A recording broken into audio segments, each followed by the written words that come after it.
Salam, salam sehat, dan salam jumpa kembali lagi bersama saya. Pada kesempatan ini, saya ingin berbagi remah-remah sabda Tuhan yang terinspirasi dari bacaan Injil Matius bab 19 ayat 23 sampai 30.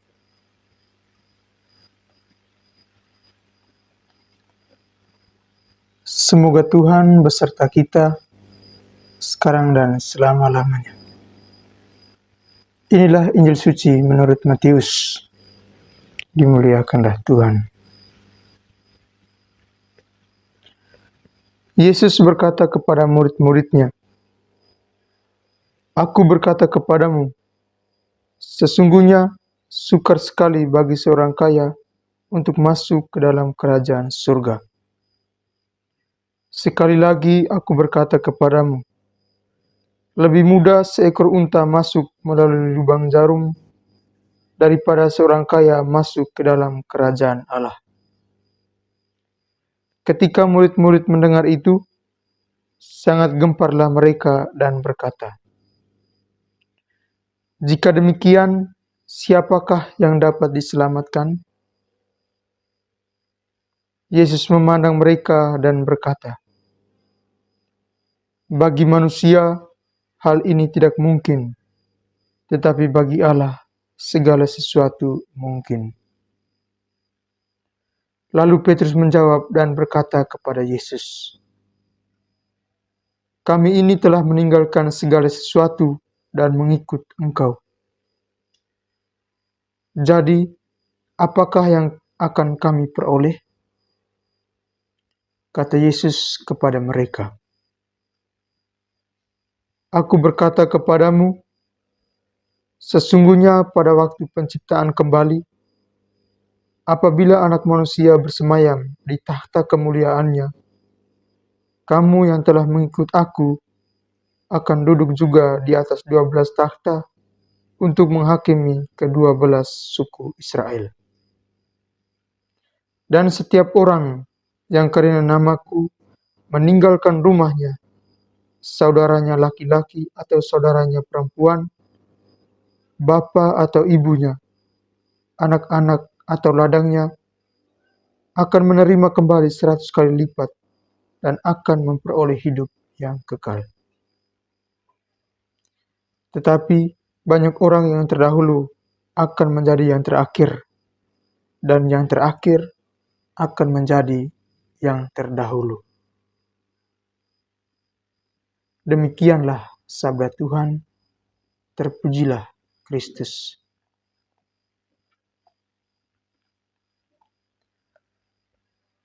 Ibu bapa, saudara-saudari umat Tuhan yang terkasih. Dalam konteks hidup harian kita, tentu kita tidak merasa asing lagi dengan apa yang dinamakan kekayaan.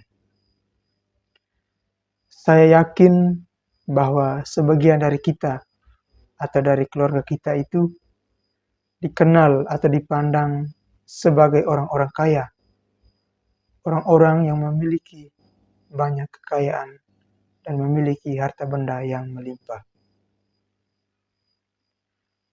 Hidup di zaman sekarang ini, kebanyakan orang salah mengartikan hakikat atau dasar dan makna dari kekayaan itu sendiri. Bagi sebagian orang, kekayaan menjadi puncak dan inti dari hidupnya dan melupakan yang lain termasuk Tuhan yang diimaninya. Tuhan sering menjadi pilihan kedua, dan yang utama ialah kekayaan dan harta benda. Ibu bapa, saudara-saudari umat Tuhan yang terkasih. Ada begitu banyak orang kaya yang kita temukan di dunia dewasa ini dengan cirinya masing-masing. Ada orang kaya yang sangat mencintai Tuhan, dan ada orang kaya yang sangat mencintai kekayaannya sendiri. Mencintai harta bendanya lebih dari segala sesuatu. Terhadap kekayaan ini, Yesus memiliki keprihatinan tersendiri. Dalam warta Injil suci hari ini, Yesus mengatakan bahwa lebih mudah seekor unta masuk melalui lubang jarum daripada seorang kaya masuk dalam kerajaan Allah.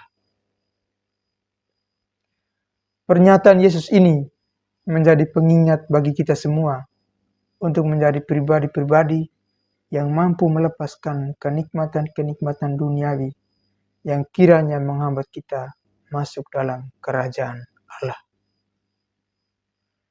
Tidak dapat dielakkan bahwa sebagai orang kaya, tentu hati dan pikirannya selalu ada pada harta miliknya.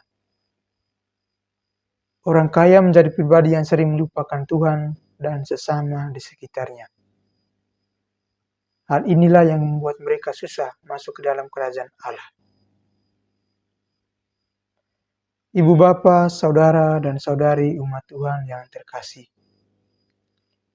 Kekayaan, jabatan, harta benda, dan aneka gelar yang kita terima saat ini adalah sebuah sarana menuju keselamatan, bukan menjadi tujuan hidup kita.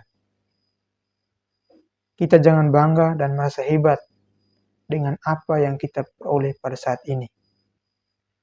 Kita pernah mendengar nasihat dari Roma Wilfrid dalam khotbahnya, yakni jangan bangga dengan rumah mewah kita, karena rumah kita yang terakhir ialah kuburan. Jangan bangga dengan gelar kita, karena gelar terakhir kita adalah almarhum atau almarhumah. Jangan bangga dengan mobil kita, karena mobil terakhir yang akan kita gunakan adalah mobil ambulans. Ibu bapa, saudara-saudari umat Tuhan yang terkasih. Kekayaan, jabatan, harta benda, dan gelar pada dasarnya adalah rahmat Tuhan yang diperuntukkan bagi semua orang. Dengan keberagaman rahmat Tuhan ini, kita sebenarnya diundang untuk menjadi berkat dan tanda sukacita bagi sesama. Ingat, manusia itu lebih penting daripada uang, dan Tuhan itu lebih penting daripada semuanya. Marilah kita gunakan segala harta milik kita dengan sebaik-baiknya. Hendaklah kita menjadikan kekayaan yang kita miliki itu sebagai sarana keselamatan jiwa kita, sarana mengabdi Tuhan, dan sarana mengasihi sesama. Sebagai pengikut Kristus, kita melihat kekayaan itu untuk mengabdi Allah dan mencintai sesama. Dengan memanfaatkan kekayaan yang kita miliki ini, kita telah menjadi pengikut Kristus yang sejati. Pengikut Kristus yang rela meninggalkan segala sesuatu demi kemuliaan Tuhan. Seperti yang telah dijanjikan Tuhan dalam warta Injil suci hari ini, sebagai pengikut Kristus yang setia, kita akan menjadi orang-orang yang siap menerima ganjaran Tuhan 100 kali lipat dan akan memperoleh hidup yang kekal.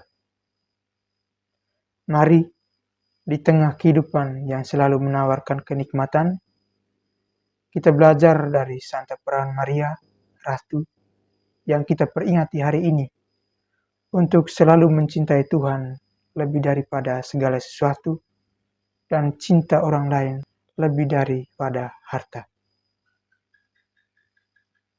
Bersama Santa Perawan Maria, Ratu, kita juga memohon kekuatan dari Allah, agar memampukan kita menjadi laskar-laskar pengikut Kristus yang sejati. Tuhan memberkati kita semua. Amin.